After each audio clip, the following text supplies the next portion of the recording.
సుదర్శన్ అంటే వస్తాడు నా దగ్గరికి, అన్న నాకు హైదరాబాద్ లో నువ్వు ప్రభుత్వంలో ఉన్నావు కదా, ఒక ఎకరం కేటాయించు భూమి అంటాడు. ఉత్తగానే కేటాయిస్తారా? ఇయ్యం కదా. దేనికి అని అడుగుతాం. దేనికి ఇవ్వాలి నీకు భూమి? లేదన్నా నేను అపార్ట్మెంట్ కట్టుకుంటా, నాకు ఈ బయట కొంటే 50 కోట్లు అవుతుంది, నాకు 10 కోట్లకి ఏంటి ఇస్తామా?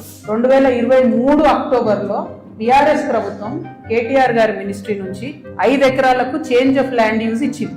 అంటే ఇండస్ట్రియల్ భూమిని రెసిడెన్షియల్ భూమి కింద మార్చుకోవచ్చు అని చెప్పింది. మరి ఇది ఎట్లా వచ్చింది? ఏంది ఇది? ఎందుకు ఇచ్చారు ఎలక్షన్ కన్నా 2 రోజుల ముందు?